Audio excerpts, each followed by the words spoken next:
So, as far as age-wise, this house, I'm not too sure. I think it was built sort of between the late 70s, early 80s. Being it's a Lockwood house, I think, that's when they were all the rage back then. But there used to be an older house that was on the property, but it was a little bit further up. And that, I believe, was owned by the Fletchers.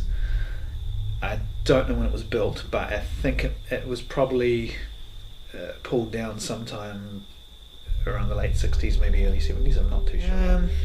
Well, the first experience I had would have been early August, not long after we moved out. I was off work for a couple of days, so I was sleeping in the guest room just because it was, the bed was a bit nicer, and so I just the first day I just slept in there, just trying to sleep.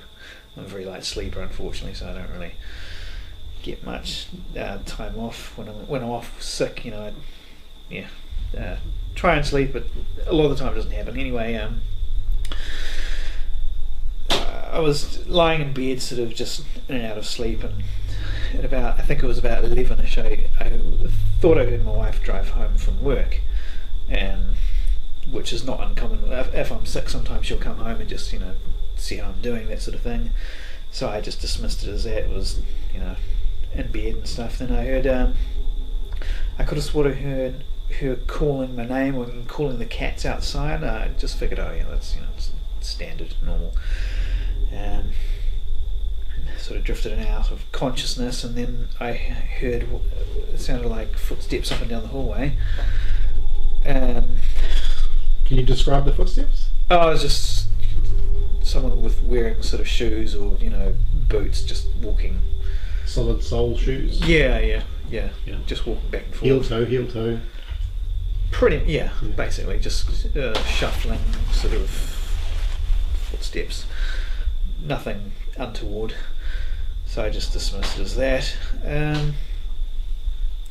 It kind of kept going on for a sort of period of time, and then I heard the person move into the kitchen, and I heard dishes being moved around, and I figured, she's doing the dishes for me, which is very nice because I had actually offered to do them. So I felt a little bit bad about that. And it kept going, and I was getting to the point where I was like, I just want to get some sleep, and this is getting sort of annoying. So I thought, I might as well just get up and just ask her, hey, do you mind if you just keep the noise down a bit, sort of thing, so I can try and get some rest. And as soon as I got up out of the bed, the noise had sort of stopped. So don't worry. I moved into the kitchen, and there was no one there, and I was like, that's a bit strange. So I moved to the window and looked out where the car would normally be parked, and there was no car there at all. And I was like, okay. So you were alone in the house? I was alone in the house, yeah. And I was like, I was quite sick as well. Bear in mind, like I was, my head was sort of, when you've got the flu, and you're very headachy, and you're sort of like not quite there. I just figured, I must have imagined it, and I must have been just sort of in and out of sleep and that sort of thing. So I just sort of went back to sleep, and I think I might have sort of heard sort of footsteps for a little bit longer after that. Just not very long, of course, but I just figured, I must imagining stuff. I'm just not the right frame of mind, and just sort of left it. Well, I actually so she came home from work later that evening, and I just sort of mentioned to her, I thought I thought I heard you come home earlier, and I was just walking. I thought I heard you in the hallway, and she's like, it's funny. I've thought I've heard you as well, but I just we just sort of dismissed it as, that's weird. Laughed it off. But when was it? It was a couple of nights later. I was at a board. I came home and I got a message from her saying, you could come home immediately, please. I'm very, very I'm afraid. I'm very discomfort sort of thing. I was like, okay. And I got in, and she said, I could have sworn I heard you walking up and down the hallway when I was in the next room, and I thought it was you because you're sick, so you're breathing really heavily and pacing back and forth and stuff. It sounded like you're really restless. And I was like, no, I've been out for the last hour and a half. Yeah. She's like, okay, this is really strange. And she described the sounds as heavy-footed yeah boots, walking with purpose. Yeah, that's right. She was unsettled. Yeah. No, I don't get any nightmares. I have strange dreams, but I mean that's normal. Sometimes you wake up and you hear something, but I mean once again I just dismiss it as it could just be the house. It's being locked at home, and this time of year it contracts. Quite freaky. Yeah, Isn't it? exactly. The funny thing was when I heard all those dishes being done, I was like, oh bloody hell! And when I got out of the kitchen, everything was exactly as it had been left. So when you say you hear dishes, is it like the actual plates? Yeah, it sounds like someone handling. Or the cupboards? It sounds like someone handling dishes in the kitchen, like someone I would have at first thought probably doing dishes. Okay. So there's definite weight Yeah. behind the footsteps. It's not like a tapping or something that could be something else. It's definitely a weight and a rhythm and a purpose. Yeah, she felt there was someone actually on the porch, like about to knock on the door and that sort of thing. There is also a theory that whatever might be here could possibly be, and this is just part of the urban myth, that could possibly be a one-armed George. Yeah, that's right. What's the story behind one-armed George? According to some locals, there was a carry miller that lived somewhere around here. I'm not too sure where exactly, but they reckon it was around this area. There were a lot of bush camps in the park next to us back in the late 1800s, early 1900s. I think the carry milling trade stopped around 1922.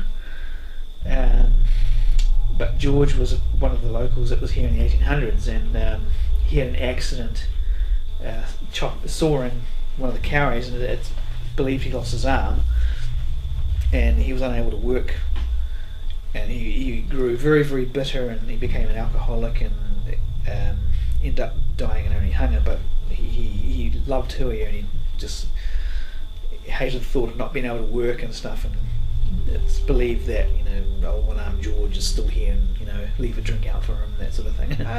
Just sort of more surprise and kind of like confusion, really, mainly confusion. Just confused, like what the hell's going on? What was that sort of thing? I don't think I've ever really felt scared. But what about your partner? Yeah, well, she was afraid that night. Then when she sort of, she thought I was in the house when I wasn't.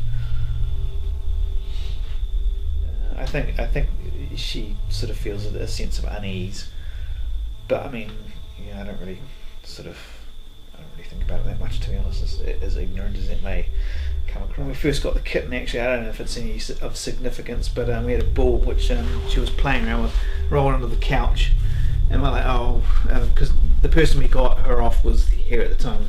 I'm like, probably have to get out, and it just suddenly just rolls back out after about 5 seconds, and I was like, we just joked, there's George again, and Oh, wow. and she was like, the person was like, that's kind of weird. I'm like, it's nothing, don't worry. Yes. Which couch? This one.